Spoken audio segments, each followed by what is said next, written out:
Hey guys, this is OddOneGaming and today's video is going to be another Raid Shadow Legends video. Today I want to make a little bit of a different spin on this video and I want to talk about the new 7-day login champion that we have going on right now from a different perspective. If you're somebody that's watching this video and you have not started playing Raid Shadow Legends yet, well, I'm basically going to give you a few reasons in this video why you should start playing the game today. So before I jump into this, there's going to be a link in the description and the pinned comment of this video that you can click and you can download the game and start playing today. Raid, it's, you know, they have PC clients, they are available on Android, they're available on iOS, so definitely worth checking it out. But the reason I wanted to emphasize on that is because if you're going to start the game using my link, you're going to be given 2 amazing epics that are basically going to power start your account as soon as you hit level 25, which usually happens in the first day or 2, and they are going to be amazing. But let's jump in and have a look exactly at what's happening and what's the 7-day login chase that I'm talking about. So we have the Adelyn Chase, which is basically the legendary that you can get if you start playing the game before June 9th. If you start after June 9th, you're not going to be able to complete all of this one. So definitely, you definitely want to start that before that day. So obviously I'm on the test server, as you can see over here, because the Raid have provided me that. So they have a little bit of a different spin this time around, and I really love it because first of all, not only do we have the rewards, you can see over here behind me. Let me move myself a little bit to the other side. So we're used to having 7 days of login rewards where you get perception gear, amazing gear in this game. And then you get on day 7, you get Chronicler Adelyn, okay? She's the new 7-day login legendary that everybody can get just by logging in 7 days in a row. But they don't stop there. They also keep giving rewards for another 7 days where we get more, we get some energy, multi-battles, clan boss keys, some gems, and then we also get a 2-star perfect souls. Perfect souls are actually amazing in this game because they give you some extra stats. Not only that, there's more. There's also a phase 2 where, I don't have all the details and cannot perfectly show you this, but you basically have the opportunity to get up to a 5-star soul just by completing some of these challenges. So basically, after the 14 days are over, phase 2 is going to unlock, and just by getting the reward points from these ones, you're going to be able to get yourself up to a 5-star soul for her. Having a 5-star soul for a legendary, it's really hard to get, okay? And getting this basically for free, so to speak, just by doing those challenges is definitely going to be worth it. Now, let's have a look at actually Adelyn's kit and let's see what she is all about. So Chronicler Adelyn, force legendary support. She has some really good stats, 105 base, good HP, good defense, good attack. She starts with some accuracy and resist, so that's good overall for her kit.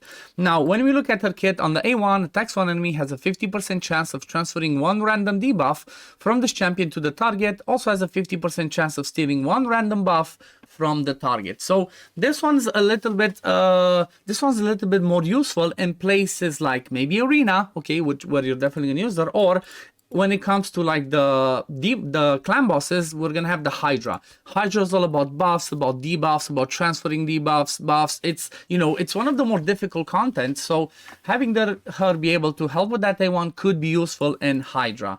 Then let's go over to the other skill for her.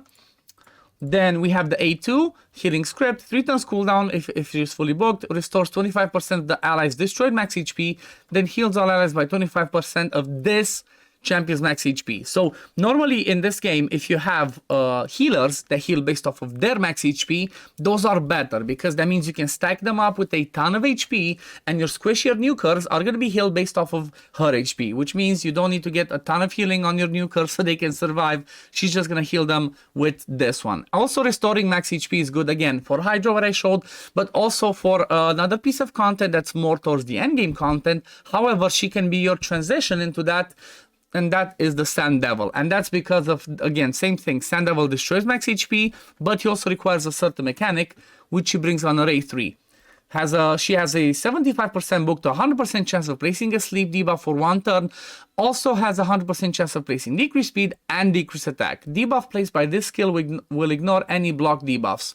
So the part that it ignores any block debuffs makes her be good for arena. Okay, if you wanna use this in arena and somebody has block debuffs, you're just gonna ignore that. But this is more a Sand Devil use, and I'm gonna show you how once we finish. Then she deals allies deal 3% more damage to targets for each debuff placed on them by this champion. Okay, this is really important to keep in mind because she puts 3 debuffs on this one, okay? That's straight up 9% more damage, but you can make her do more debuffs by having the toxic set on, okay? Every time you do a hit, there's a 75% chance of placing a poison, and these ones are for 2 turns.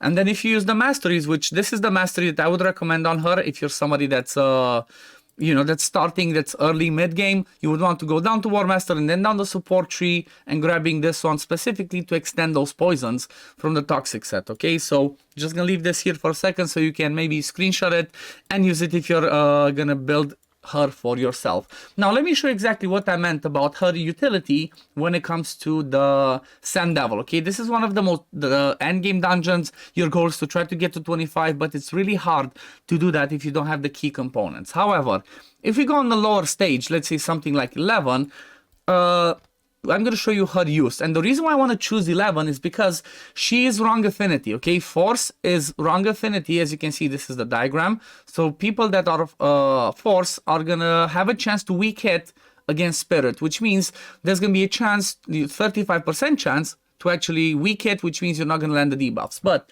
the beauty of her kit and of her A3 is this one. It places stuff. So watch this. She cannot weak hit, okay? Is because she does not actually hit, she just places those debuffs. So she's a perfect transition for the Sand Devil, and then you can go with everybody else and you can do your hits and whatnot and then completely kill the boss itself. Another spot where she could be useful, again, she's not gonna be perfect all over, all the time for the game, but you can just go into the clan boss, okay, Demon Lord, whichever level you're gonna be facing, take her in that fight and she's gonna bring you the decreased attack, again, that she places. You're not going to care about affinity. She's always going to place it unless you get the 3% chance of not landing. But she also brings you that 25% heal. And not only that, the last thing that I actually forgot to tell you about her kit is she brings an accuracy in all battles by 60. This is extremely helpful, especially early on when you don't have that much accuracy. Like if I'm going to show you stats for my people, they're not going to be as relevant because I'm endgame, and you're going to see I'm going to have stuff like the Great Hall. Okay, over here you see accuracy, I get plus 80 straight up from the beginning. But that's for playing hours and hours and hours and maxing out my Great Hall, which means I get accuracy for every single one of my magic, spirit, force, and then void heroes basically. So that's something to keep in mind. Again, if you start early on, she's gonna be useful for that. But now I want to touch on something else. Again, I said at the beginning, if you use my link, I'm going to mention again, link in the description and the pinned comment if you want to start playing Raid today.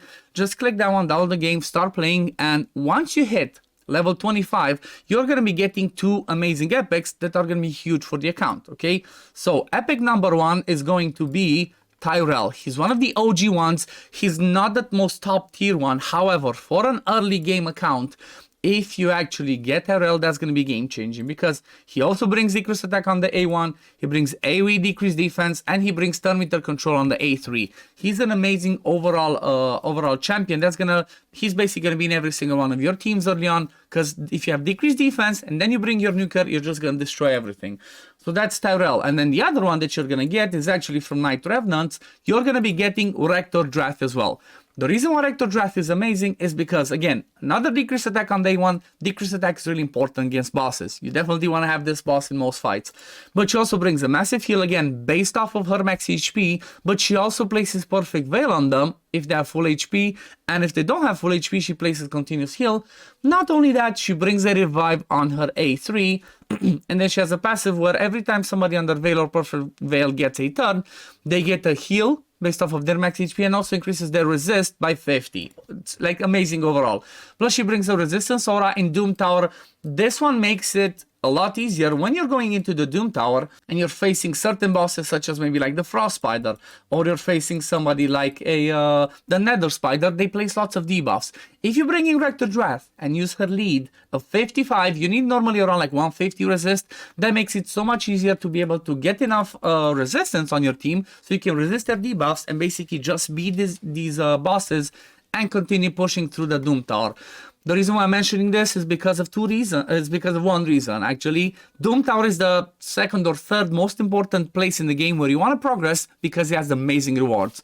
Number 1 is the Demonlong Clan Boss. Number 2 is going to be Doom Tower or Faction Wars. But I guess I'm going to go with Doom Tower, and then number 3 is Faction Wars. So definitely getting those 2 epics as a starter is just going to be huge. And then the last thing is, my suggestion if you start like this is to pick your starter to be Kale. He's hands down the best starter because he brings you poisons, okay? Poisons are amazing early on against the Demon Lord and against the Dragon, which is going to be one of the first dungeons you're going to farm. So definitely you're going to have an amazing power start. But yeah, I think I pretty much covered everything I wanted to cover about Adelyn. Again, there's a link in the description and in the pinned comment. You can click and you can download the game today.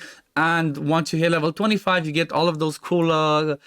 you're gonna get all of those two amazing epics that you want to get, and getting this kit is also gonna be awesome. Plus, having Chronicler Adelyn is gonna be huge. You know, this accuracy boost is so game changing. You're gonna see what I'm talking about. But anyway, this is gonna be it for today, guys. Thank you all for watching. As always, if you do enjoy my content, don't forget to like this video, subscribe to the channel to see when I upload next, and I'm gonna see you on the next one. Peace, love, take care, everyone. Bye, guys.